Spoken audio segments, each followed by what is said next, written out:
Feminism. That is our topic today. I know what you're thinking. Yes, I did just go there.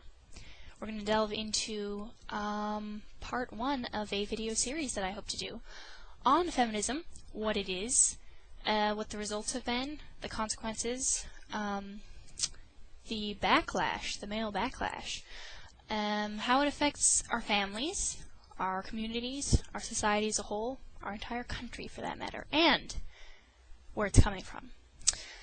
First of all, I want to say that after all of this Wisconsin state capitol business that I've been doing, I got some very, very thoughtful messages from people warning me about my safety. Thank you very much. I was careful while I was there. I made sure I stayed by the cops most of the time.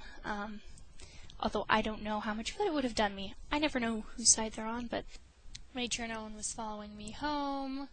You really never know with those guys. But no, came away from that without a scratch, except on my my mental sanity. Okay. I also got a message, a very good reminder on my last video from subscriber Pinegrove33, otherwise known as Bernard Chapin of Chapin's Inferno, a wandering cauldron of politically incorrect commentary. Definitely subscribe to him. He has some awesome stuff. Especially you guys. He's there for the guys.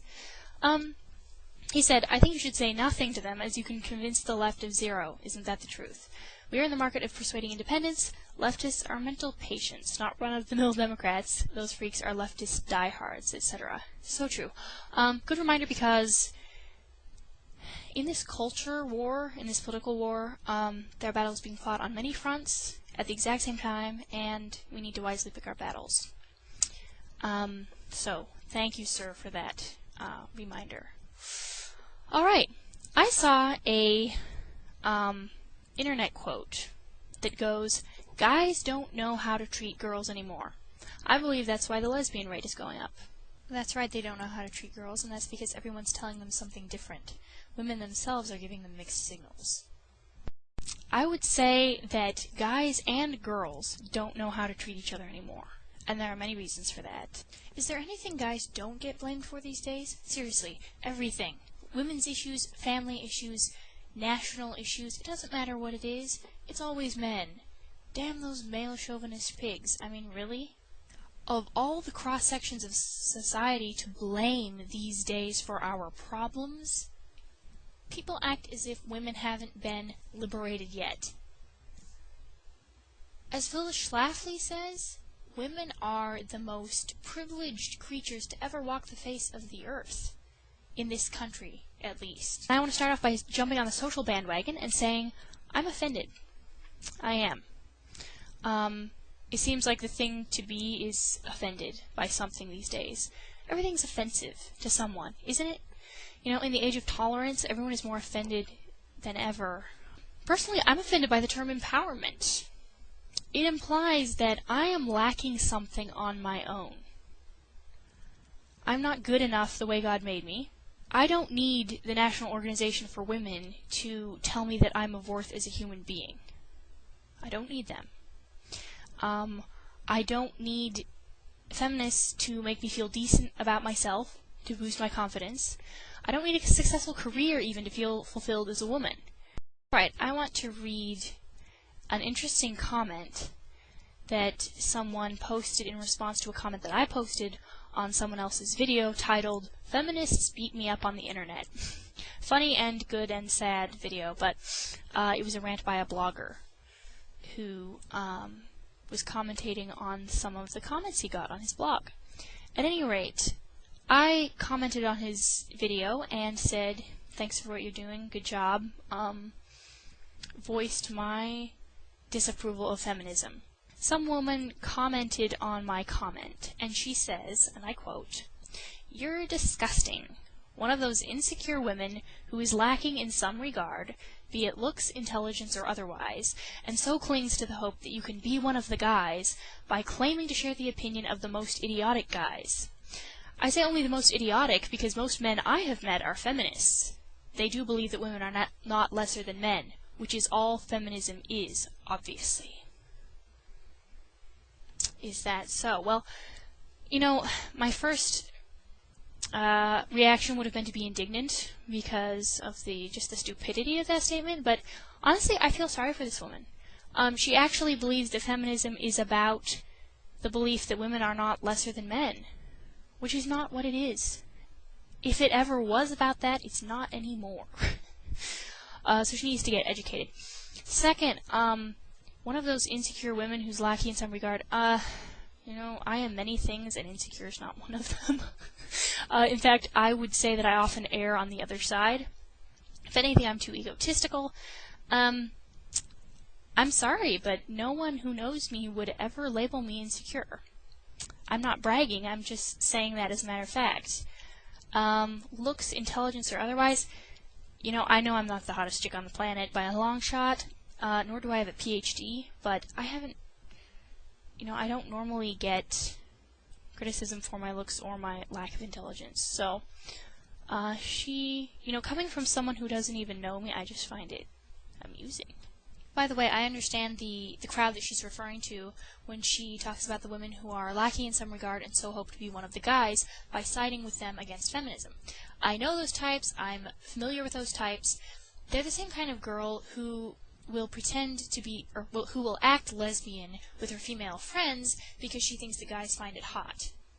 Yes, ultimately they're seeking the approval of the guys or want guys to be attracted to them, so they become whatever it is that they feel that they want. She can't fathom, apparently, that I could disapprove of feminism because I believe that it's disastrous to our culture and because I believe it's a big fat lie. She thinks the only way I could actually be an anti-feminist is because I want guys to like me. Oh. I'm sorry to burst the old bubble here. So what is feminism anyway? Because there seems to be a great confusion, a great misunderstanding between people as to what it actually is. And what it was and what it is are two different things. And then what it is and what it is being sold as are two different things as well. Let me first say that feminism is not about women's rights or equal opportunity anymore. That may have been how it started out.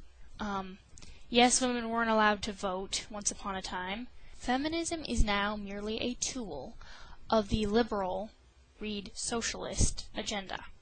In order to fully understand how the socialists have hijacked the feminist movement, you need to understand that socialism and communism is not dead. There's not a lot of talk about communism anymore. The Red Scare of the 50s seems to be over. That's because it's been repackaged. It's being sold as something else. Exact same goals, exact same ideologies, exact same philosophies, different name. There isn't anything new under the sun. It's just relabeled, resold as something else. I've said it before, I'll say it again. Political correctness is cultural Marxism. That's not insane to say. That's not wacko, that's not a little extreme. It's a fact. Cultural Marxism has been repackaged and sold to the culture as political correctness because no one will accept, at least most of the country will not accept Marxism under that label, but they will if you call it political correctness. Call it something else, people swallow it whole. So the eventual goal of the liberals, the socialists, is socialism / Marxism / communism. I know there are purists out there screaming at me right now, there are differences between those philosophies, they're not exactly the same. I know, I'm not an idiot. But they are all the same worldview. They are. Same worldview, slight technical differences, not anything significant. But anyway, feminism is one of the tools. Don't believe me? You should read The Naked Communist by Cleon Skousen. And in that book, they outline an agenda for transforming any society into a socialist society. One of their goals is to destroy the family, because the family is the framework, the foundation, a good family, the nuclear family of a society. And one of their goals for destroying the family is to get behind the feminist movement, because the communists felt that it had been very successful in creating discontent. Okay, so Betty Friedan, who wrote The Feminine Mystique back in the late 50s, I believe. And yes, I've read it. She wrote it supposedly from the standpoint of a frustrated housewife. That's what she sold herself as. She espoused the ideologies which attack full-time homemakers, and she cultivates this victimology among women. And later, she admitted that her propagandist views were linked to her belief in communism. She was a very strong communist, and she supported Stalin very strongly as well. Not surprising, radical feminism was the goal, one of the goals, of the socialists for bringing about their worldview. If you are a feminist, and you think that the feminism you cling to is actually about you, actually about women's rights, or even about women at all, guess what? You have been played. You've been lied to. You're one of the useful idiots of whom Stalin spoke, who swallows the lie because it flatters you, or it appeals to your sense of entitlement. I mean, think about it. If feminism was really about women, it would be about whatever women want, right? It would be about the freedom to pursue whatever you wanted, including nothing. It would include the freedom to stay home and raise your kids, if that's what you really wanted to do, if that was your heart's desire. But feminists are not for women. Again, Sarah Palin should have been championed by the National Organization for Women, right? Because she was running for president and she was a woman. Isn't that what feminists want? Women in leadership roles? No. Liberal women. Which tells us that it's not about the woman, it's about the liberal. For every action, there's an equal and opposite reaction. It's a matter of science and of common sense. Specific actions have specific consequences, but women have gullibly believed, actually believed, that the lie that they can take certain actions with no reaction. The lie that they do not have choices to make. They can have it all. You can't have it all.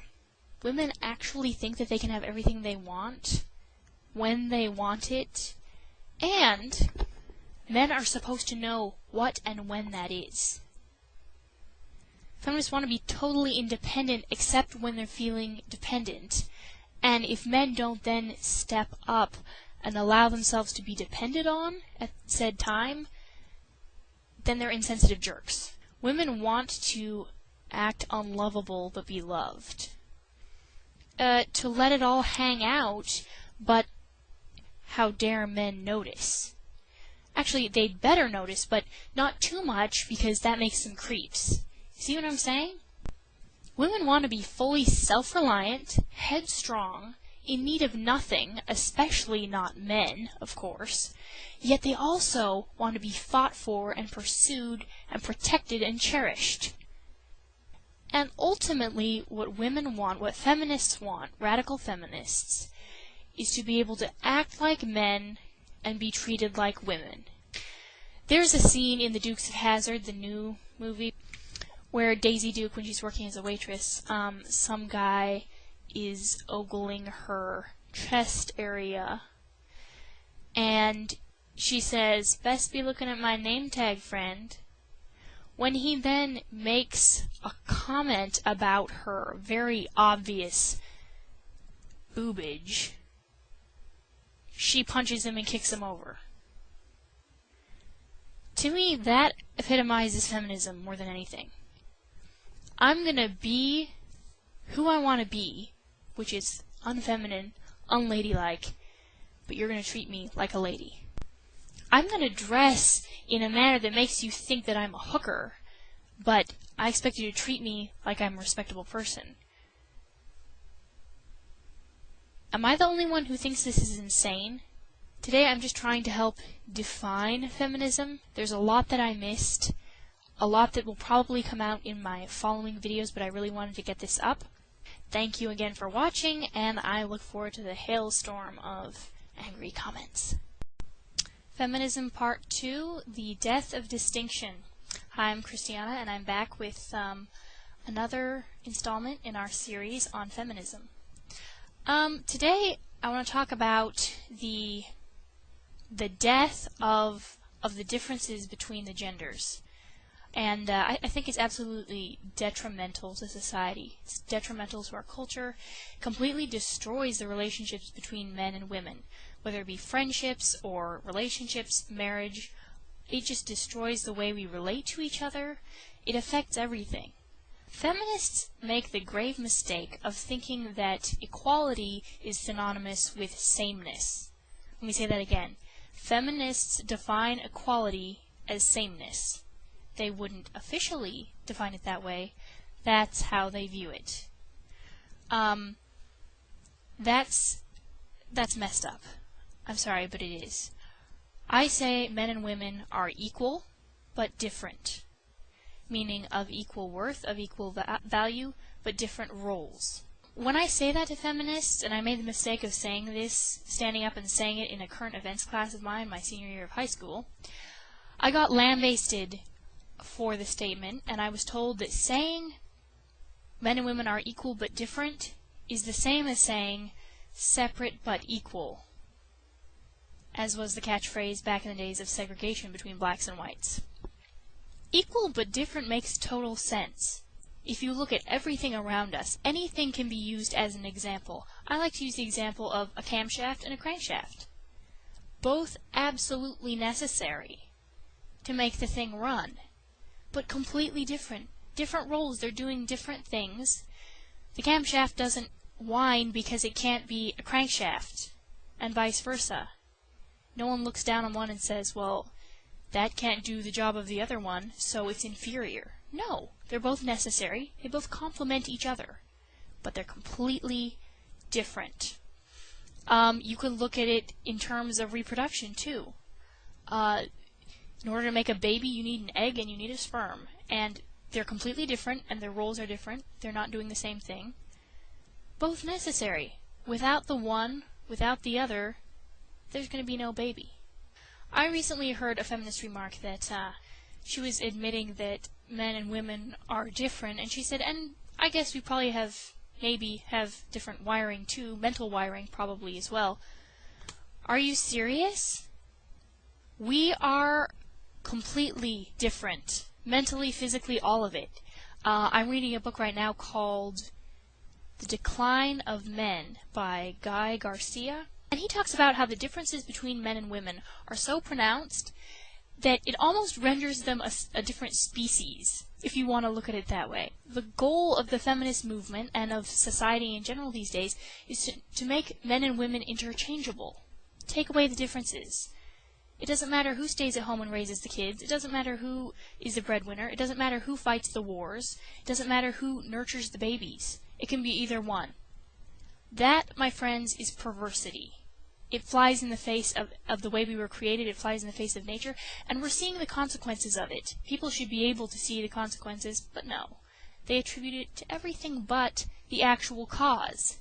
And that is men and women, mostly women, shucking their God-given roles and saying, I'm going to be something else. In all of nature, there are checks and balances. In every relationship, whether it be a friendship or a marriage, there's always one who's more the leader and one who's more the follower. Have you ever noticed that? If you haven't, just try checking it out. Any two close friends, for example, same gender friends even, or a marriage, one person in the marriage is going to be more the leader, one's going to be more the follower. Now, it's in varying degrees. Sometimes it's very pronounced and obvious, sometimes very much more subtle. Nevertheless, there is a difference. You're never going to be completely, exactly at the same level of leadership or control. Leadership is male. I'm going to say that right now, and I've probably offended a whole bunch of people. Leadership is a masculine trait. I know, that's not being taught anymore. Nobody, the public school system has successfully convinced women that leadership is not a gender quality. It's something that anyone can do. It's something that women should especially be doing. I'm not saying a woman can't lead, but leadership is inherently a masculine trait. And It has been proven that men are better at it, and I won't get into right now exactly why that is because I don't really have time. So I always find it funny when I see a marriage where the wife will brag that they're friends, they're really good friends. She'll say, we don't have the typical marriage. We're best buddies. We're not he's not this overbearing chauvinist pig. I'm not a feminist brat. We get along great. Usually I look over and the guy's sitting there looking whipped. The woman's saying, we have an equal relationship. What she means is, I'm in charge. She doesn't realize it, but to her being in charge makes it equal. So, there are checks and balances in all of nature. And I wanted to read an excerpt for you from this book that I'm reading called, as I said before, The Decline of Men by Guy Garcia. He went and had lunch, an interview with the CEO of an owner, I think of Time Warner, named Richard Parsons. He told me about an epiphany he had had during an African safari he had recently taken to celebrate his 50th birthday. And I quote from here on. We came upon this pride of lions, he recalled, 2 big males, about 9 female lions, and a few cubs. And every time we would roll up, the females were engaged in some sort of activity, looking after the cubs, cleaning them up, or they were hunting, preparing the food, or eating. The cubs were always playing, that's what they do, and the males were always sleeping. Always! You want a picture of a lion sitting up there roaring, so I asked the guide, what's up with these guys? They're asleep all the time. And he said, you've got to understand, this is nature, and everybody's got a role, and they have theirs. And their role is, 1, to procreate, and 2, when the bad guys show up, they get up and go to war and protect the pride. And it was a very simple thing, don't ask me why, it just sort of hit me like a bolt. In nature, you don't think about it. You just do what nature dictates. Everyone has a role. And that's their role. And if you risk-weight things, yeah, the females are always busy, and they seem to be working harder and doing stuff, but it's all very low-risk stuff. The guys don't do much, but when they do something, it's all high-risk stuff. If you weigh it all out at the end, it about balances out. It's the balance of nature. Here's the book, by the way. The Decline of Men. I just found that very profound. That illustrates things very well, because a lot of times I hear that used by feminists to say men and males, including animals, are chauvinist, by nature, because the male is the stronger one. He's going to be the dominant one, and so he makes the women work, and he just sits and he sleeps. Look at history. Men, overwhelmingly, almost entirely, all the bloodshed has been on the part of men.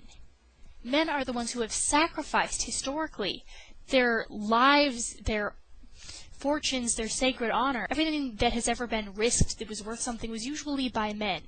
I'm not saying women haven't made strides in history. I'm saying that men were always the ones sacrificing because they believed in chivalry. In my opinion, I have observed that there are 3 different kinds of chivalry now. And by 3 different types, I mean 3 different motives behind men who are chivalrous or gentlemanly towards women. And the first, I would say, is duty. You were taught as a young boy, open the door for the woman, or, act like a gentleman. It's just that's the way you're taught, so you do it. Whether you feel like it or not, that's just, you think that's what you're supposed to be, so you do it. Second reason, because they want something. Admiration, respect, appreciation, or, to get a woman in bed with them. The reasons vary, but there are guys out there who will play the nice guy, even when they're not, in order to get women. And the third reason, which is the only reason, in my opinion, to be chivalrous, is when men want to. And women need to take note of this, because men who sacrifice for women on purpose, because they want to, do it as a reaction to women being women. It's when they see vulnerability that they step in and they protect you. To demand that a man sacrifice for you and protect you and be there for you and you're not fulfilling your side of things is the most stupid, unreasonable thing. When women act like women, men act like men. Not always, but in general. There's something about a woman who is not fighting her God-given femininity, and she's accepted it. She's cultivating her femininity. And I don't mean in a warped, twisted way, you know, the high-maintenance woman or the slut, you know, that's a twisted version of femininity. I mean real, pure womanliness as God intended it, that brings out the best in men. It always does. Now, it brings out the worst in a bad guy, and she's going to need somebody to protect her, but in a good guy, it brings out the best of him. His protective qualities and his manliness. I've lived extensively in the Middle East, and I lived for half a year in Egypt, and when I was in Egypt in particular, I took great note of this, because it's impossible not to notice. The differences between men and women are huge. Men and women are separated in churches on either side of the aisle. They don't sit next to each other on public transportation, on buses. They won't sit on the same, they won't even sit on the same bench if they can help it. There are not a whole lot of male-female friendships. You really don't see that. And I think that's not necessarily a good thing. I think it's a good thing to have guarded male-female friendships. I mean, it's good to cultivate those, but they don't go all crazy like Americans and cultivate these opposite gender best friendships that we see, which, by the way, are ridiculous, and they lead to heartbreak and, you know, one person's thinking a relationship, one person's thinking, I view you as a brother, and yeah. And it's true that in the Middle East there is some chauvinism. Actually, there's a lot of chauvinism. I'm sure everyone is familiar with the Arab male stereotype. But I found it, I have to say, my time there, so refreshing. That's the number one thing that I came away with when I came home from there. Sometimes I just want to go back. Because there are those Arab men who view women as second-class citizens. Literally, you're not of as much worth as I am because you're born a female. And if you're a man, you would be more valuable. But there is also a lot of just recognition that we are different. And that, I can't even begin to put into words how beautiful that is, and how beautiful it was to experience. I remember one time, a group and I were walking home from church. Most of the traveling is done on foot, and so whether you're traveling on foot or not, you always have at least one guy, if not more, in the group. Girls never, you know, rarely travel alone, and sometimes they do, but always in a group. Anyway, the guys split up into different groups to go with us.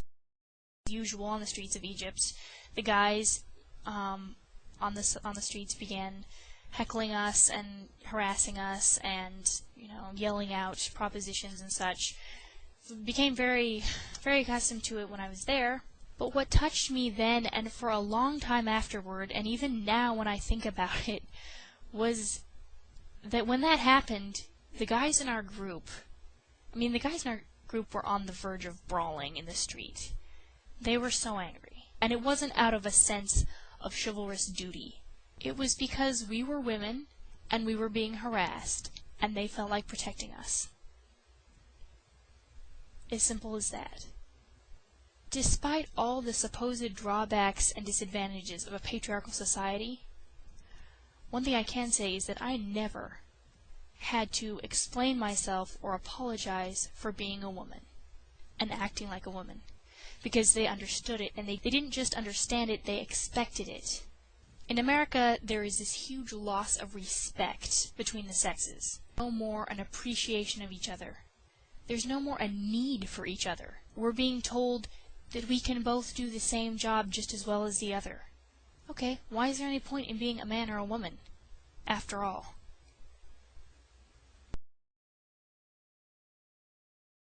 Greetings and welcome back. Today we have, drumroll please, Part 3 of the Feminism series, which we're going to call Manhood Criminalized. Now, not only is feminism a crime against men, it's also a huge disaster for women, whether they recognize it or not. But today, we're going to be talking about how it affects men. Feminism seeks to, among other things, stamp out masculinity and make males obsolete. Very little grieves me to the soul more than this. The war on the genders. It's absolutely criminal. Now, I don't know if you've noticed this or not, but the white, straight American male is the most used, made fun of, discriminated against individual in America and perhaps the world. Some of them know it all too well, and too many of them do not. It's just how things are. Boys growing up today don't know what's going on behind the scenes. All they know is that they're frustrated, they're being smashed down, they're being told that what they have to offer is not needed. They run off every day to be indoctrinated by a public school system that tells them that they need to calm down and sit down and shut up, not take the lead. How dare you display energy of any sort, especially not wild, rambunctious energy. Dang, you must have ADD, let's put you on Ritalin. And we're definitely seeing a decline in men, if you want to put it that way. It's statistically proven. Guy Garcia documents this a little bit in his book, The Decline of Men, as I've already read from before. He says, 3 decades ago, boys and girls read and wrote at roughly the same level. Today, an 11th grade boy writes and reads at the level of an 8th grade girl. In 2007, for the first time in the 65-year history of the National Science Awards, the 40 finalists were equally divided between the boys and girls. 40 years ago, 3/4 of all college graduates were men. Women now make up more than half of all college students, and are gaining. Equally telling is the fact that women now earn a majority of diplomas in fields that men used to dominate. Female college students now outnumber men in biology and business, and have reached numerical in law, medicine, and optometry, up from 22% just a generation ago. In 2006, women were already earning the majority of bachelor's degrees in the biological and social sciences, education, psychology, math, and agriculture. Even as the female-to-male population ratio in the U.S. has remained stable at about 51 to 49%, respectively, the number of women enrolled in undergraduate classes has grown at double the rate for men. The story is largely one of progress for women and stagnation for men. And of course the feminists applaud and the socialists applaud, but much of society and many women aren't liking it. And they're asking why. How did this happen? Why are men suddenly just stepping down? Let me put it this way. I grew up on a farm for almost all of my childhood, and castration is a horrible thing. Whenever it was time to castrate the calves, I didn't want to be involved. I usually had to be. I had to help hold them down or something, but I didn't want to look. It was terrible. And let me tell you, you do not castrate a bull calf and expect it not to act like a steer. Guy Garcia says on The Dilemma of the American Male, and I quote, "If he clings to traditional notions of masculinity, he is derided as a clueless caveman. But the moment he deviates from the masculine norm, he is lambasted for being a feminized sissy." That pretty much sums it up. Every voice which is heralded by our society is encouraging women to step up, to take the lead, to succeed, to progress, and they're holding men back. This is no longer about equal opportunity. It's about smashing the one and elevating the other. Then, of course, the backlash is that while the feminists and the socialists applaud, many women are saying, I didn't bargain for this, including feminists. They're saying, wait, that was kind of nice at the beginning, but wait a second. That means now I'm in charge. I have to do it all. There is a definite war against men, and the goal is to make men obsolete. It sickens me even to say it. It reminds me of a scene from Indiana Jones. Belongs in a museum. So do you. Men are ultimately being told that they're a thing of the past. Wake up. It's the 21st century. We're modern now. We don't need you. We're past the Stone Age, the Bronze Age. Society has been restructured so that women's strengths are the ones that are needed. The communication, the networking skills, whatever else that women are usually stronger in, the verbal, whatever. Typically, generally, that's what society is saying that they need. Think of most of the available jobs out there. The jobs which most women would never be able to do are being weeded out. And that's one of the horrible reasons that women can't appreciate men anymore, is because they don't know a real world. Women only know a world that is protected from reality by technology.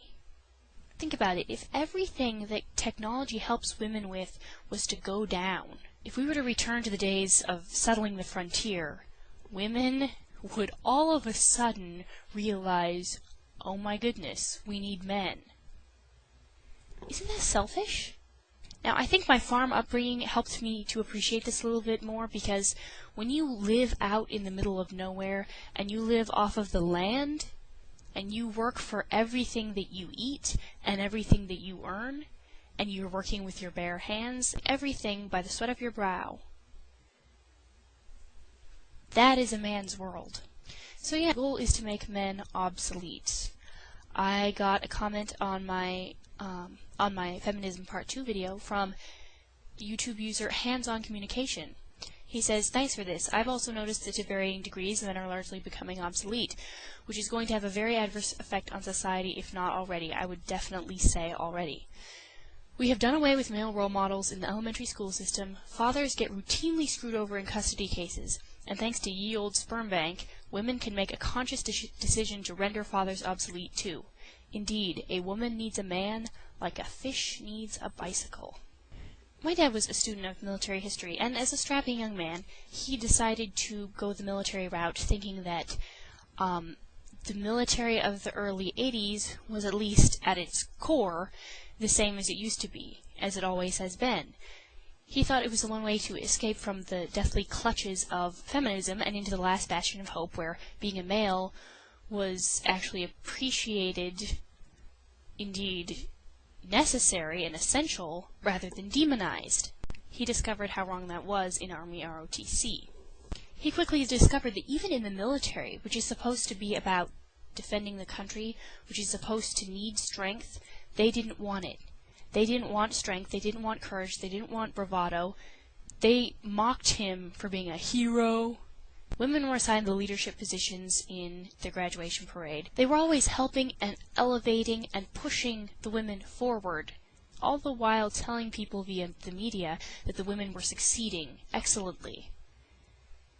The fact that they have to be pushed forward and helped and propped up, would that not tell you that perhaps they're not as successful as they're being made out to be? It's crazy. Think about our military academies today. It's so difficult to get into a military academy, let's say West Point, today. If you are a guy, it's incredibly difficult to get in. If you're a girl, you have such a better chance. Thank you, affirmative action, for that. Which means that you can be a guy who outscores, out-tests, outrates a woman who gets accepted, but you won't be accepted because you're a man and they need women. And when I say need, I mean to fill quotas. How messed up is that? Where can men go anymore to be men? To hone their masculinity? To be with the guys? Think about it. Where is there any more the society that the feminists have not gone after? There is no place that they are content to leave alone. Let me think. The military? Nope, we already went there. Maybe some of the protective service, like law enforcement. Oh, no, lots of women cops. What about firefighters? No, it doesn't matter if you can drag that 300-pound person out of the burning building or not. You're going to get to be a firefighter because you're a woman. Maybe American football, right? That's the most male and most American thing there is. Oh, wait, no. Even in my little hometown, there were several girls on the 8th grade guys' football team. Now there's a reason it's 8th grade. If they tried to play with the high school boys, oh boy. Let's see. Sensitive teenage girl, or even butch teenage girl, meets volcano of male testosterone. Yeah, she's getting killed.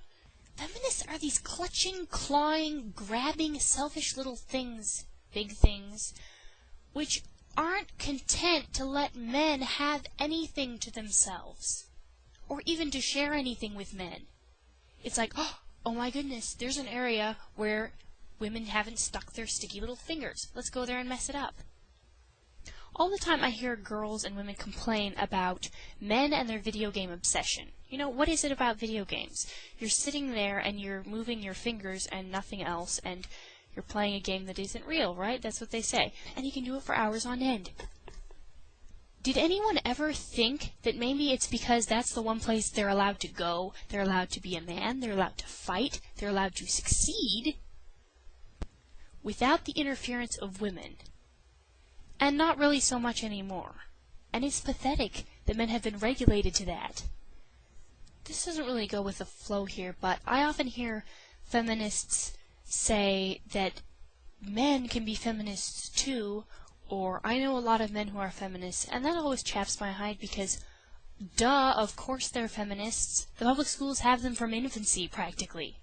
You know, little 6-7-year-old boy, earlier they do preschool, and he's indoctrinated from the time he can't even read or write. Of course he's going to be a feminist. He's been programmed to believe that if he's not, then he's evil. Boys are being programmed to think that there is something wrong with them, and that they deserve whatever they get in terms of regulation or being held back. As subscriber Quan Kicker said, feminists make men ashamed of their masculinity. They use bogus studies and bad science to convince men they are inherently violent, evil, and physically and mentally inferior to women. Sound familiar? It's the same tactics the Nazi Party used to convince people that Aryans were superior and that Jews were inferior. Feminism is modern Nazism, and the West has become nothing short of one giant female supremacist society where men are considered less than human. Now, people always get mad when anyone compares feminism to Nazism, or, you know, feminazis. I really like that term, by the way, feminazis. But it's actually accurate. It's like when I bring up communism/socialism and feminism together, and people get in a huff about it. Why? I'm not saying it to be spiteful, I'm saying it because it's true, because they actually genuinely are linked. Feminists like to think that the men's movement consists of these regressive dinosaurs who just can't let go of the ideas of the past. If that's true, let me ask why so many of these men are not old, and second, why is the movement growing? Okay? This has all the characteristics of a backlash, not of people clinging to old notions. The men's movement is simply men finally standing up and saying, we're not going to take any more of being trampled over, spat on, and told to sit down and shut up. That's all it is. It's a response. Remember that whole thing we were talking about? For every action, there's an equal and opposite reaction. Specific actions have specific consequences. Feminists? These are the consequences. I said this before, but men are being told what they can and cannot be attracted to. Women are turning into these unisex, if not masculine, creatures, and then being surprised, angry, and hurt when men pass them by in favor of a more feminine woman. Many times I've heard a feminist bemoan having lost her man. She disregards that fact as if it has nothing to do with his reason for choosing the other woman over her. But then she'll say, and she's so sweet. It's said with both disgust and regret and a little envy. How about affirmative action to get more males into college? After all, they're now in the minority. We said we needed affirmative action to get females and minorities into college when they were in the minority. Now males are in the minority. Why aren't we doing something? We know for a fact that feminists are not all about equality, because if they were, they would look at all of the inequities now. But no, they keep pushing for more. It's not about equality. It never has been. Well, as usual, I didn't cover even half the ground I wanted to. Watching and for commenting, for your overwhelming support and encouragement. By the way, I did not at all expect this when I started. Tune for part 4, which will be Women Sold Short, and we're going to take a look at how feminism kills women. See you next time. Welcome back to the No Feminist Zone. I'm Christiana, and I'm here with part 4 of the Feminism series. This one is going to be called Women Sold Short. We're going to be talking about the damage that feminism has done to women. Recently, a YouTube subscriber posted my feminism series to a different website. Warned me that it was a liberal website, but where better to post them, right? Despite all the flack. I read a comment on my manhood criminalized video by a woman who says the following at the end of her comments. She just sounds misogynistic, which is strange as she's a woman. I can just sense the bafflement. But the things she say sound like things a male misogynist would say. She sounds like a 40-year-old guy who has been married for a while, and he's complaining about how his wife has him by the nuts. End quote. So why indeed? Why do I feel the need to speak out against feminism? I'll tell you one thing, it has nothing to do with wanting anti-feminist guys to like me. I believe feminism not only oppresses men, but it also gives women the short end of the stick. Women are being told that it's about them, and it's not about their rights. So, with that, let's get started.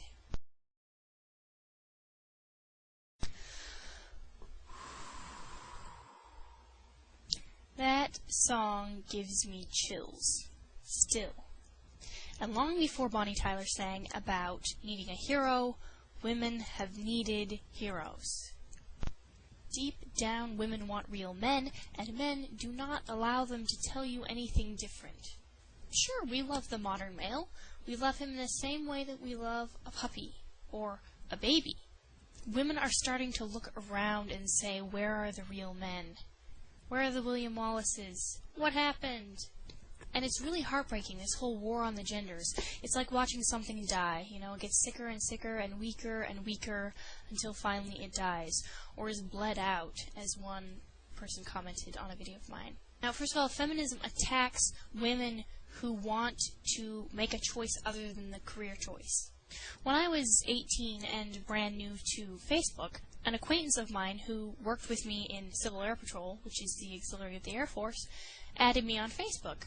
And I had made the grave mistake, apparently, of my views on feminism in my About Me section.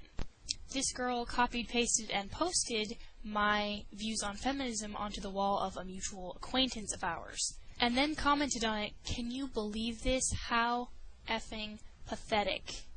Can you believe there are still women out there who think like this?" Over and over again she said it was pathetic and it was sad, and she was really angry over it. And at the time I wondered what it was that ticked her off so much, because we didn't even know each other, actually. We were just acquaintances, and there was nothing about me personally that she hated. It was just that she hated my stance on feminism. Feminists hate it and take it personally when other women have views other than their own. We saw this recently on the Old Turks video where Anna attacks Phyllis Schlafly and vehemently states that all feminism is giving women the freedom to choose between being, let's say, a homemaker and in a traditional role or taking a career path. Feminism does not give women the freedom to choose. Homemakers do not feel free to be homemakers. Society does not make mothers feel free to stay home and raise their children. If anything, feminists demonize and criminalize it. They make you feel like you're not contributing to society and you're a lazy bum. So why are traditional women and women who choose that path vilified and attacked? Well, two main reasons in my opinion. The first one is it messes with the agenda. If there are still women out there who are traditional women and clinging to traditional roles, there are definitely men out there who don't mind it, in fact, who prefer it, and that thwarts the feminist agenda of stamping out such ideas and such people. The second reason kind of ties in, and that is jealousy. Women are being told that they can have both and be both, but they're finding that a lot of men go for the women who haven't fallen for that lie. Let me quote Mr. Juve, who commented on a YouTube video of mine. "Feminism deserves to have a negative connotation. It's career-oriented and serves to diminish the role of a woman who finds fulfillment in household and motherly duties. It has the approach of, you're young and beautiful, you should get a job, have a career, get a life. Once you've got that, then you can settle down and have kids. And it is within that approach that it's insinuated that women who want to be a mom at a young age don't want to live, and so what they do is diminished by their own sex." That is so true. The overwhelming majority of all the hatred I've received for my views on feminism has been from other women. Other women who supposedly are for my rights and my right to choose. Go figure that one out. Robin a Boy says, "Phyllis Schlafly is exactly right. Women are told you can have it all. You can sleep with 1,000 men and not be considered a slut. You can treat men like crap and still marry the man of your dreams. You can be a career woman and rise to management positions and still have kids in your 30s. This is complete bull. Feminism has done more to harm women than they will ever know. Women certainly can and do find fulfillment in things like a job and other activities that they do outside the home, but they will never be fulfilled as a woman through their career, like a man would. And even feminists recognize that. That's why they tell women you can have both.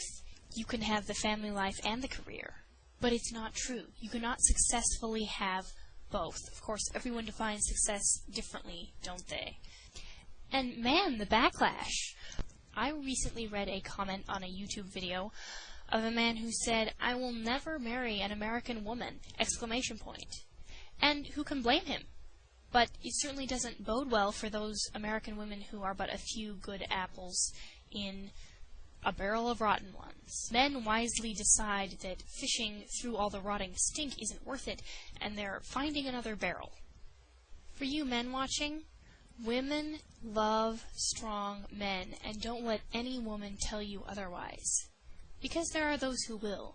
Women thought they wanted men that they could control until they got it. And they realized that was not what they bargained for. I mean, have you ever wondered why the girls unjustly go for the bad guys? By the way, I'll be doing a video on nice guys and bad boys, but not as a part of this series, probably. Whether a woman admits it or not, she does not want a man that she can control. She may say that, she may think that, she may rebel against a man who doesn't let her walk all over him, but that's what she wants. I know, women don't make much sense. A woman cannot respect a man who she can control. Women may think or even say that they like the Alan Alda version of masculinity, but they like it because it can be controlled. There's nothing attractive about it, though. A man who can be overpowered by a woman will make a power-hungry feminist woman happy in that area, but he's definitely not going to be able to make her weak in the knees, or make her feel secure and protected, and so many other things that there just aren't words to describe. I mean, admit it, ladies, if you've ever seen this full scene, that you didn't fully appreciate what was going on.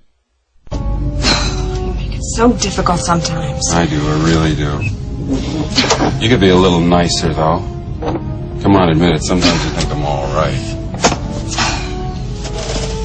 Occasionally, maybe. When you aren't acting like a scoundrel. Scoundrel? Scoundrel? You like me because I'm a scoundrel. There aren't enough scoundrels in your life. I happen to like nice men. I'm nice men. Very nice. The thing is, our society, greatly influenced by the feminist agenda, of course, has grossly misdefined what it means to be a jerk. Any display of aggressiveness or dominance or initiative or leadership by a man seems to be booed by the masses as a bad thing. Well, ladies, let's hear from you. And next time I'll be back with a video titled Confessions of a G.I. Jane. Have some interesting stories. Thank you so much for watching, subscribing, commenting, liking, and just appreciating. Greetings and welcome to part 5 of the Feminism series, which I've titled Confessions of a G.I. Jane. First of all, I apologize for the long sabbatical between videos. I just made a very unexpected trip out of state, as a matter of fact, several states away. I am in the South. Now, before we get started, I'd like to say that I failed to summarize very well in my last video. But the reason for pointing out the lack of heroes was to establish the link between the feminist agenda and the decrease of real men. You probably got that if you've been watching my other videos, but I just wanted to clarify because there seemed to be a lot of confusion. For example, I got a channel comment from a man who will remain nameless because he later apologized to me for his comment and cleared up the misunderstanding. To me, it was just another indicator that there are so many men who have been so burned and so shamed and treated so unjustly by feminists out there that they don't trust even anti-feminist women. They assume that they're selling something, that they're just as selfish as every other feminist out there, that they can't possibly actually have the interests of both men and women at heart. And who can blame them? Now, I used the movie clips that I did because they portray men who embody a non-warped version of masculinity. Not because they largely happen to be in war movies or violent movies, and not because they happen to be good-looking. Now, it's Hollywood. Everything Hollywood produces is generally going to have highly attractive individuals in it. That does not change the fact that I chose those clips based on the characters portrayed and not on their appearances.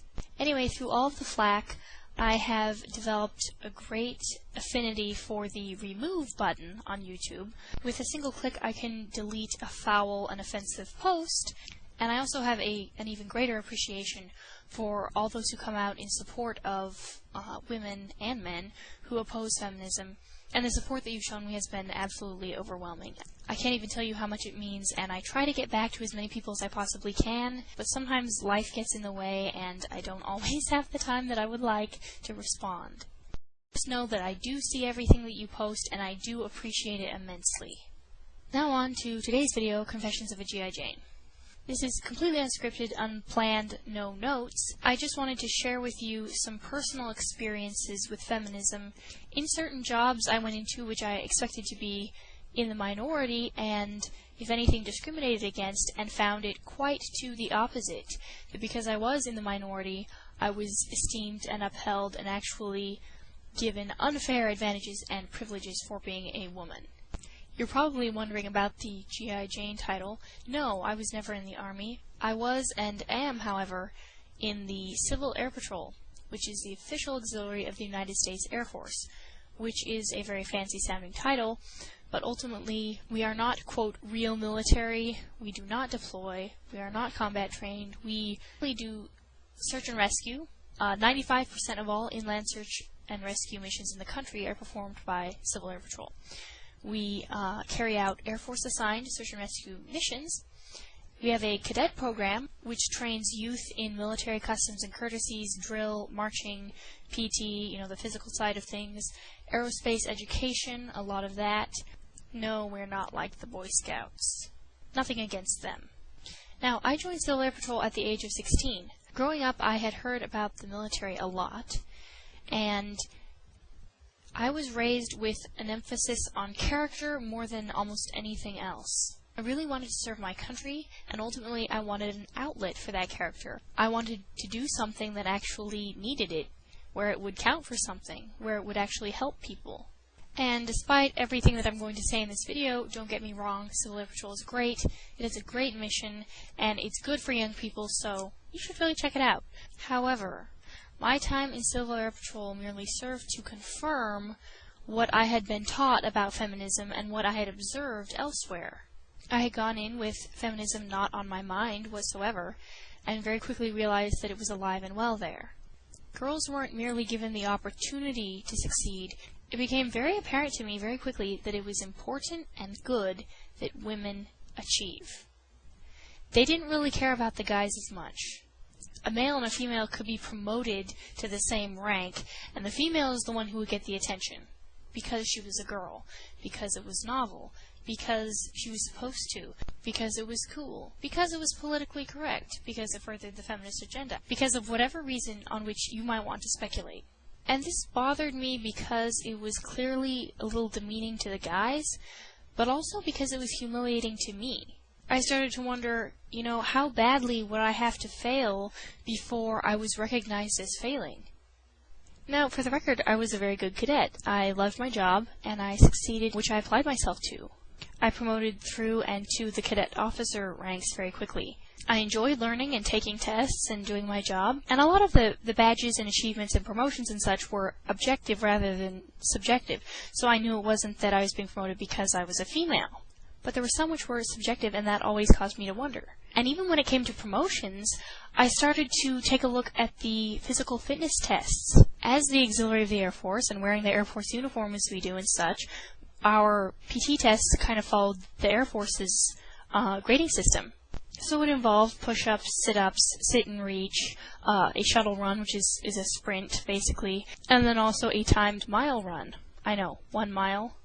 So when I was a cadet second lieutenant, I think it was, I was chosen to be the primary representative for my squadron at the Cadet Advisory Council, which is kind of like the Congress of Civil Air Patrol.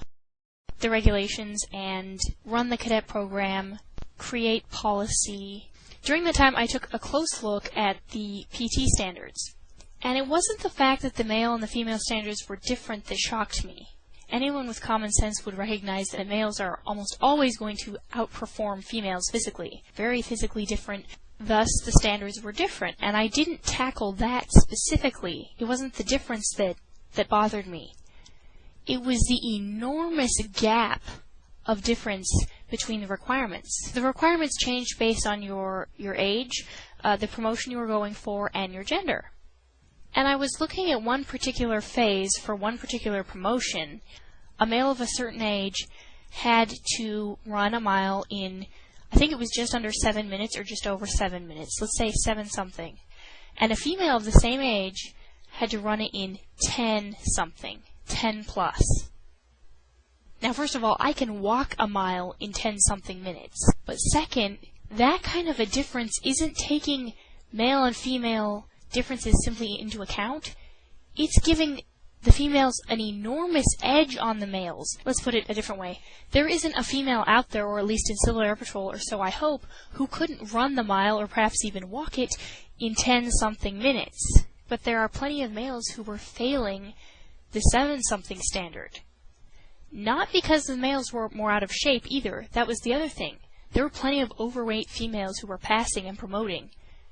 In other words, it demanded a higher level of fitness from males, even taking into account the fact that male and female levels of physical fitness would be different.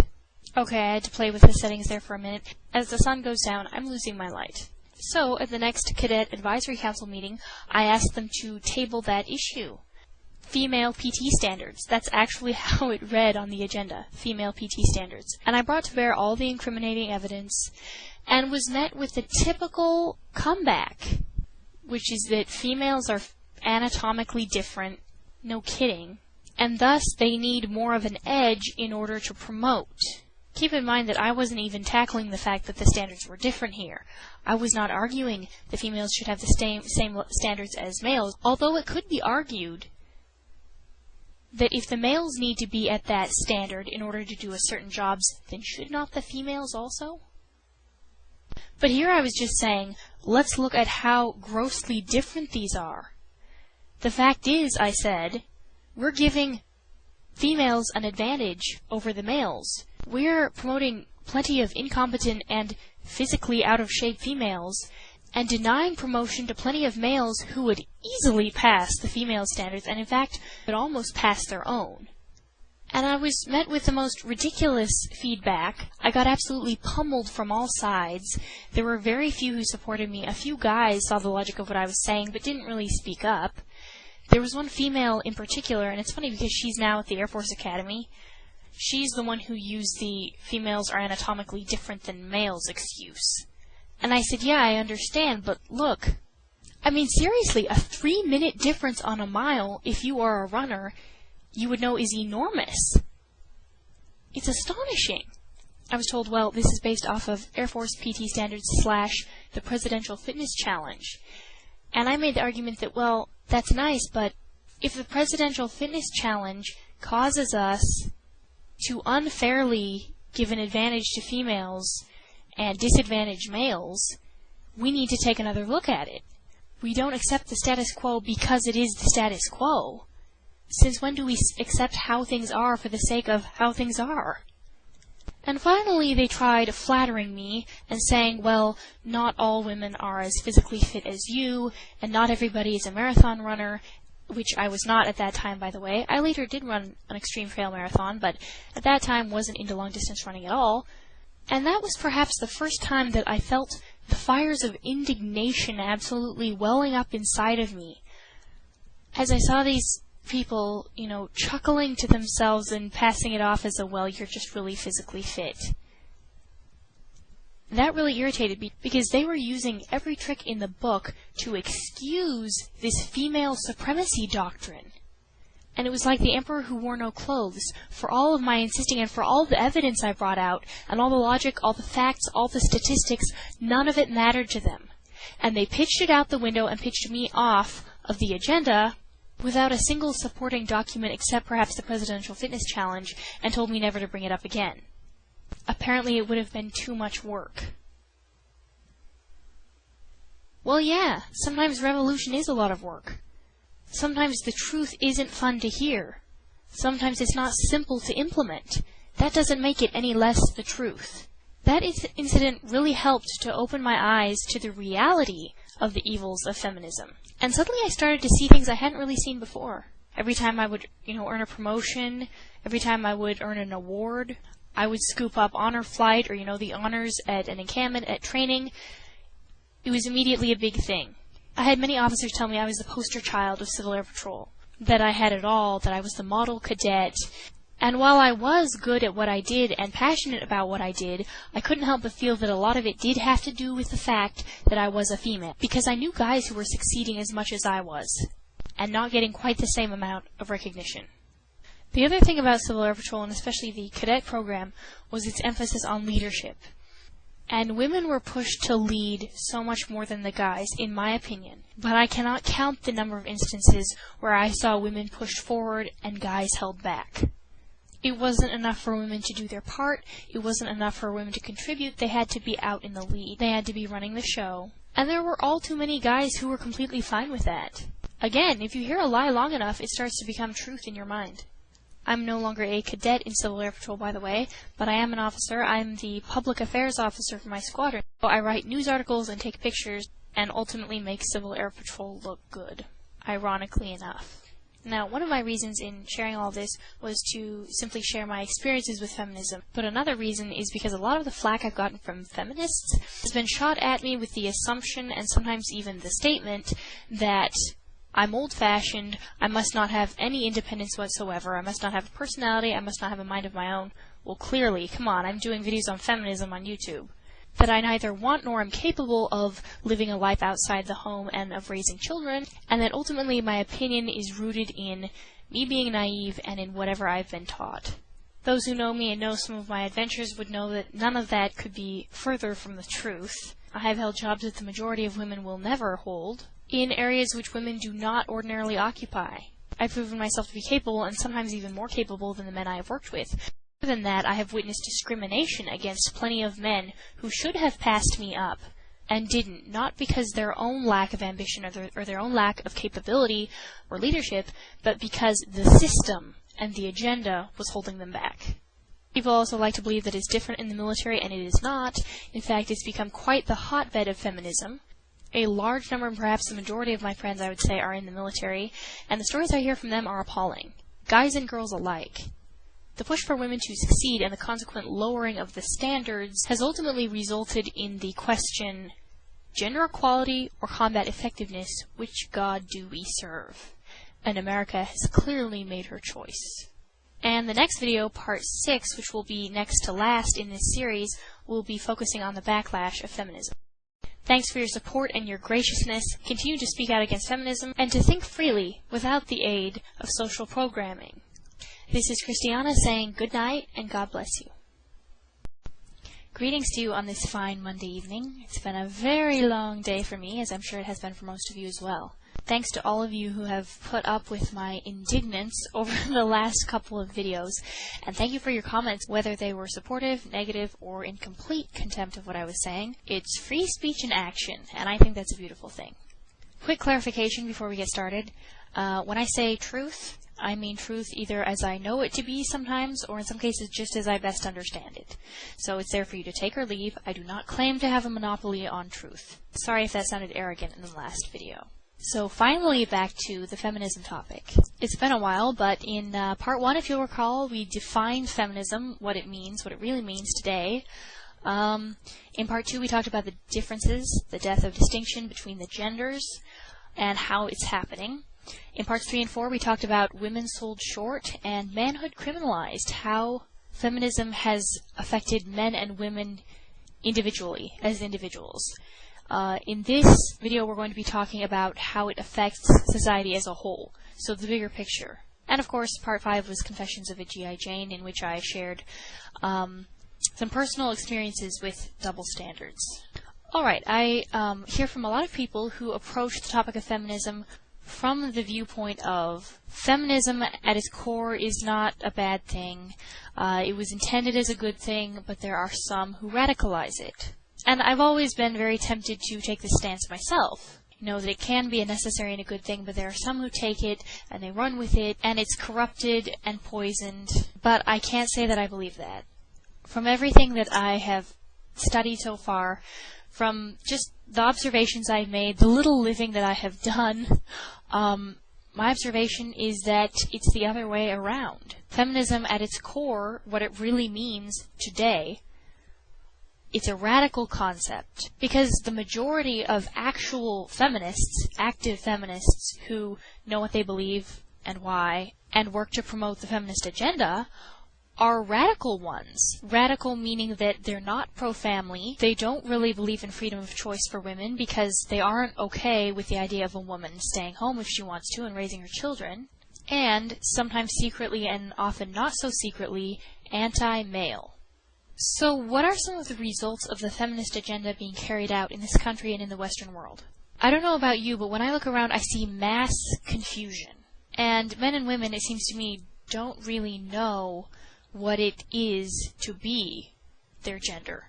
I mean, how do you really define it anymore? What does it mean to be a man? What does it mean to be a woman? Doesn't society tell us that it's up to your interpretation? Is that right? Should the definition of anything really be up to however the individual decides to define it? Men's and women's roles are being clouded. There's a book called Grave Influence by Brannon House, 21 Radicals and Their Worldviews That Rule America from the Grave. His book is about radical worldviews perpetuated by radicals long dead but not gone, living on in areas of society which they've infected. Marx, of course, being one of them, and many others. Anyway, he makes a quote about masculinity. Indeed, the average American male has become a feminized wimp. Many may still hunt, fish, and watch football, but that's only a facade of masculinity. Tough guys, quote, end quote, who refuse to lead, to boldly speak truth, to discipline their children, or to take charge, are merely whitewashed wimps. All too many men today shun leadership positions that real men would grab a hold of. Likewise, femininity is falling apart. In fact, it's quite under attack. Women are acting less and less like women. The statistics are showing that they're more prone to behavior once attributed mostly to males. Cases of female violence and pedophilia are rising. And many of the young women who do manage to avoid falling into the feminist trap and becoming a feminazi are often pursuing a counterfeit version of femininity, just as young men are pursuing a mere imitation of what it means to be a man. I think this is because young men and women aren't getting young men and young women training. They're getting a collective, unisex, teenager training. Remember, the differences between the genders is something that's being very much despised. It's not something being championed or held up, and it's certainly not something that boys and girls are being encouraged to aspire to. Now, as the goose-stepping feminazis surge forward, pulverizing everything in their path, there are courageous men standing up and saying, no more of this. They are, of course, MRAs, or men's rights activists. They are part of the men's rights movement, the MRM. Now, this is what I would call definitely a good response to the feminist movement. Most of these men have the wisdom and maturity to meet the feminists on their own turf, and not to descend into revenge tactics, although I wouldn't blame them if they did. However, there is another backlash, and backlash is usually an overcorrection. We're seeing this backlash often in men who have been screwed over repeatedly. Men who had patience at the beginning and now are giving up. Wisely so, I might add.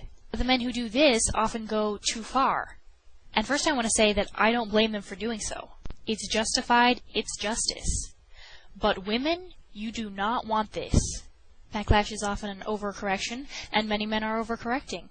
And I would like to say, women, I feel sorry for you. Feminists, I'm really sorry you're going to have to put up with this, but honestly all I can say is, you deserve it. This is what you asked for. This is what you've been working for. You wanted a man who wouldn't treat you like a woman. Well, guess what? A lot of men are now saying, fine, we're equal. I'm not going to take care of you. I'm not going to protect you. Why should I be the breadwinner? That's what you wanted. You wanted equality, you're going to get it.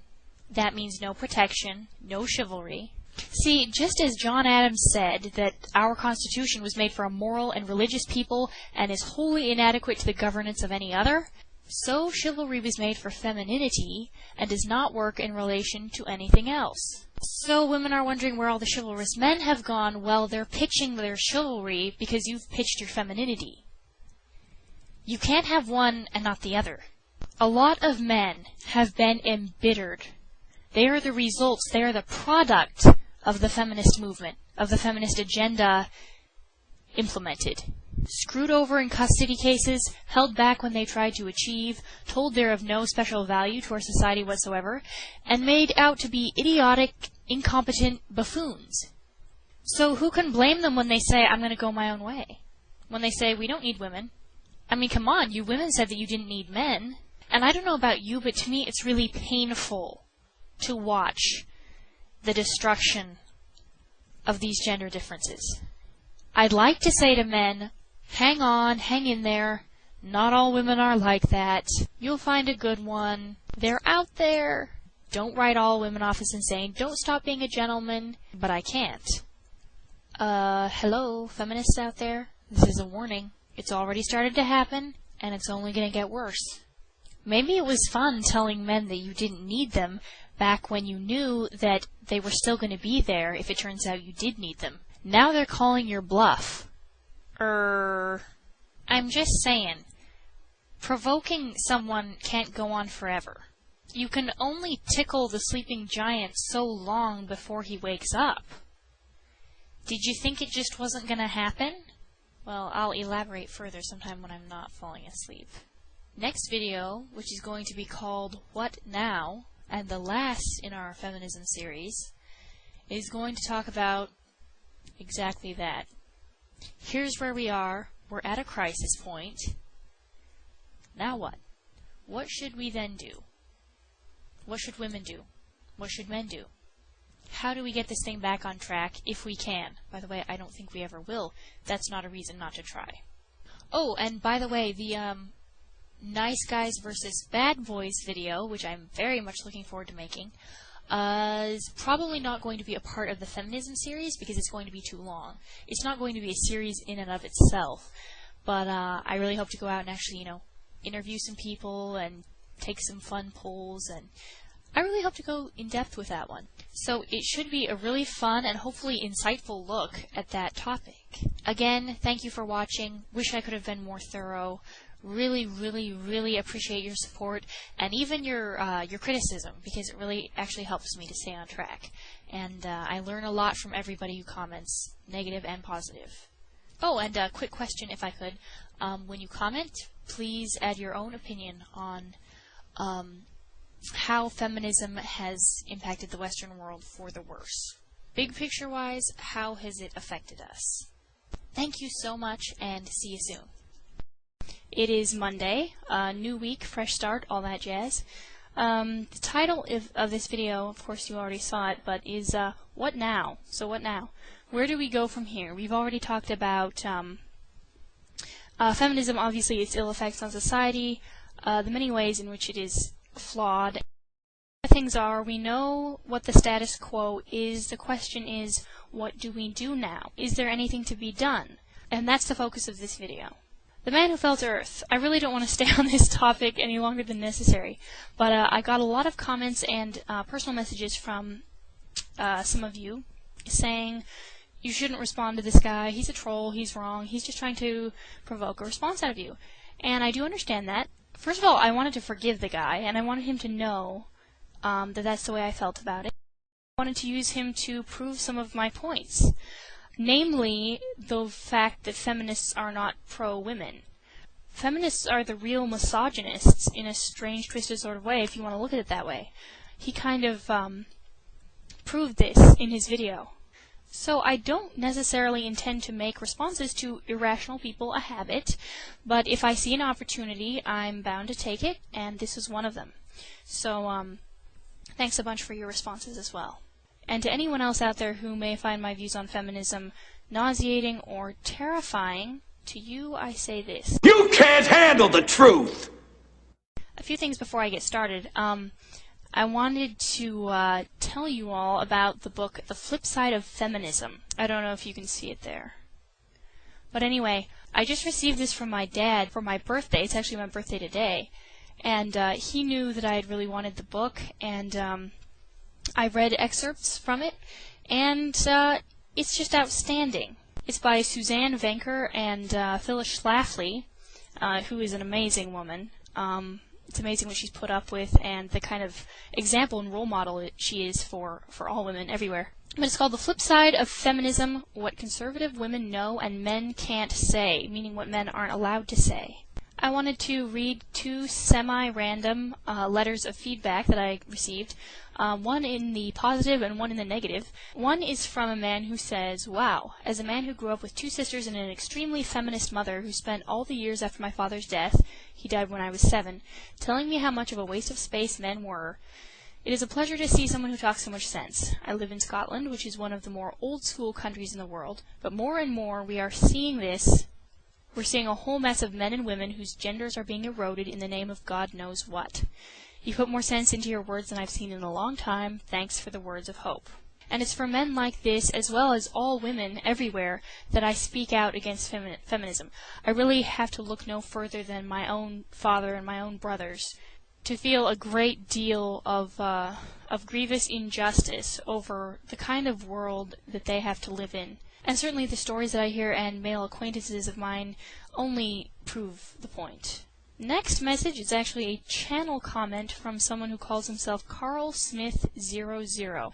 Now I ended up blocking this fellow after noticing that he posted much of the same tripe on the walls of fellow female anti-feminists. But he says, "You don't even know what feminism is.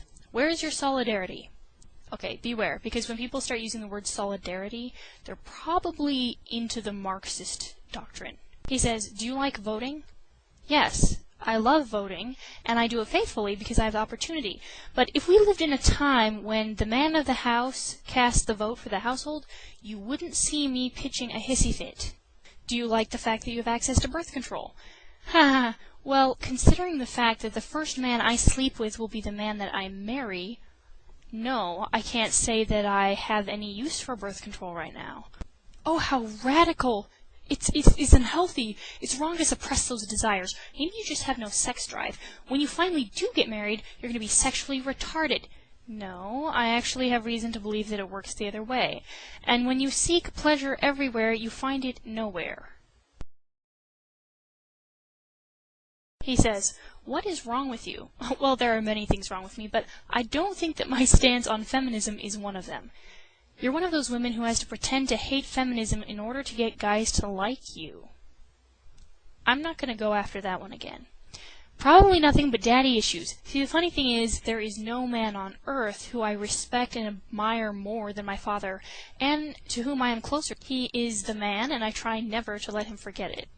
To continue, move to Saudi Arabia and see if you like it.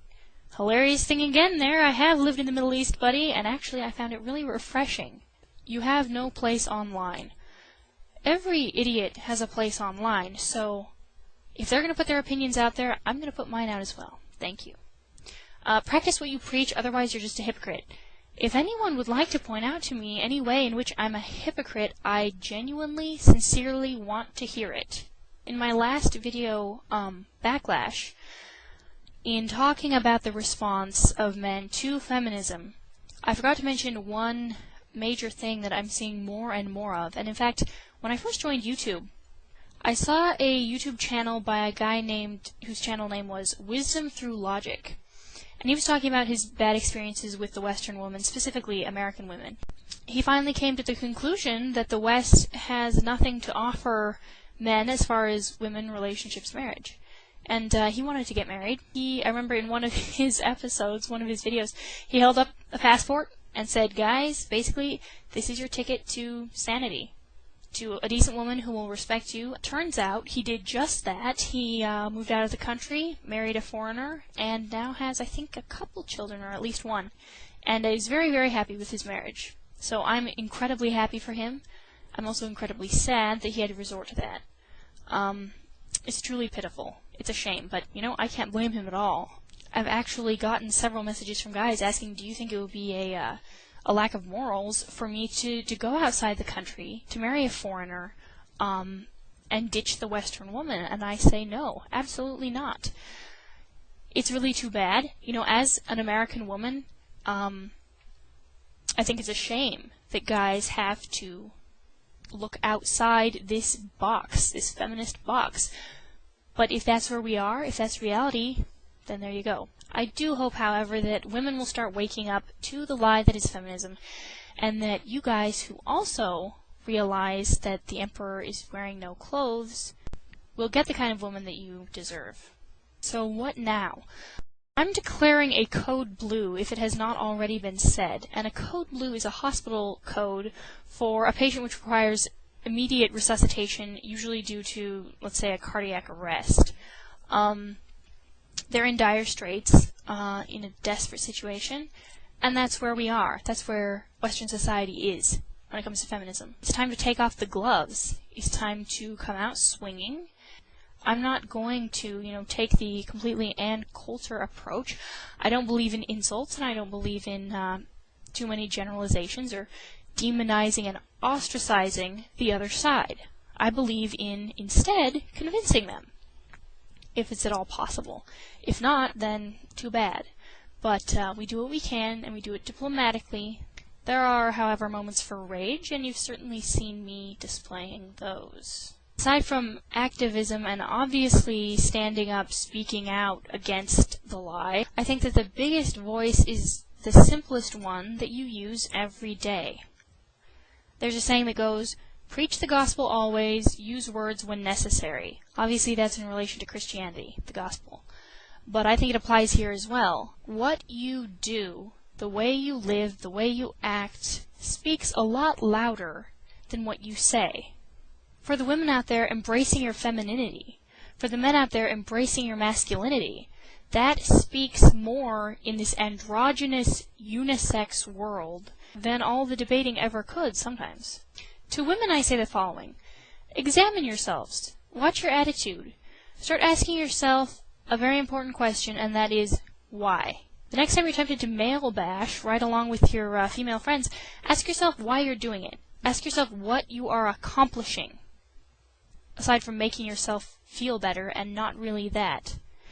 Ask yourself, what are the results of this? Is this demeaning men really going to turn them into the kind of men that you respect and love to interact with, or is it just going to tear them down? Also, changing male behavior and thinking, unless you are a mom with sons, is not up to you.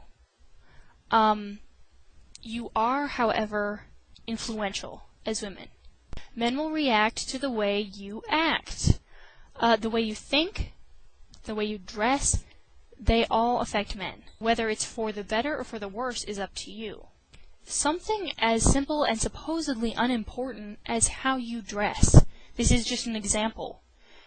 Girls these days do not know how to dress femininely and attractively without being sexy. Not saying there's something inherently wrong with being sexy. Time and place, people. It's the difference between looking like a flower and looking like a sandwich, to quote my dad. My daughters are allowed to look pretty in public. They are not allowed to look sexy. That's what he said when I was growing up. He said, the difference is that one of them makes you just want to look, the other makes you want to take a bite. The man is profound and full of wisdom like this. Respect men who embrace masculine virtues. Appreciate them. Work with them instead of finding yourself embattled with them all the time. Men, I know you're in a difficult position, sometimes an impossible position. But I say, grab those leadership opportunities by the horns. Yeah, you're going to be going against the system, and it's a daily, sometimes hourly fight. But that is where we are. And it's not a fair fight. Injustice is the word of the day. You're going to lose a lot of these battles in the workplace, for example. That's no reason not to fight. I know it's easy for me to say, but The feminists need to know that you're out there and that you have not been silenced. You may not win the battle, but they need to know that you're still going to put up the fight. Trust me, it makes them think twice, whether they admit it or not. Also, I would exhort you to encourage women who stand against feminism, and don't give the time of day to those who don't. Both genders need to come to the realization that appreciation and respect for the opposite sex is something that has been completely lost, something that we need to bring back. And truly some of the biggest battles are the ones that you fight daily. You know, the situation where someone says something wrong, something anti-male, and you step up and you speak out against it. You may not win that argument. They need to know that not everyone is drinking the Kool-Aid. If the good people sit down and they don't say anything, everyone then assumes that the radical feminist tripe is the word of the day. That is how it is. That is reality, when it is not.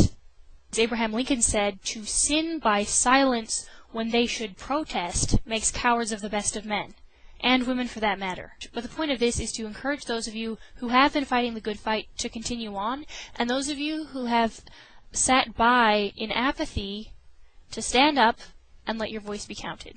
I can tell you right now that it's not going to make you popular, except among the right kinds of people. I've talked a significant amount in previous videos about the media's portrayal of males in general, especially men, grown men, and they always make, women and children out to be the geniuses, and men out to be the idiots, the stumbling, bumbling buffoons, who would never survive if not for the witty input of their girlfriends, wives, children, what have you. Now there's a quote that goes, future generations will look back on TV as the lead in the water pipes that slowly drove the Romans mad. Certainly nothing illustrates that better than the following commercial. I want to say it makes me angry, but really it makes me more sad than anything. That is awesome. Look how fast that is. So it's kind of encyclopedia-ish. It is an encyclopedia. I wish. Tom, I thought you were going to watch the dog. Yes. She's working on a school project. I'm kind of helping her out. Tom, leave her alone. Tom! This TV commercial was actually pulled from the air by Verizon under pressure from his side, which is a men's rights organization led by activist Glenn Sachs. The campaign against the ad was endorsed by countless psychologists and family counselors, I think, because of the ad's denigration of fathers and men in general. Certainly, there are plenty of other commercials, practically every other commercial out there, like this one, that stay on the air, that people find funny, but the fact is this one did get pulled off the air due to the vigilance and the perseverance of activists and people who cared enough to do something about it. So please let that be an encouragement to you that there is progress, things do happen, one voice does count. Sometimes all it takes is one voice. So thank you again for watching and for being involved, for putting your popularity on the line, and I will see you next time.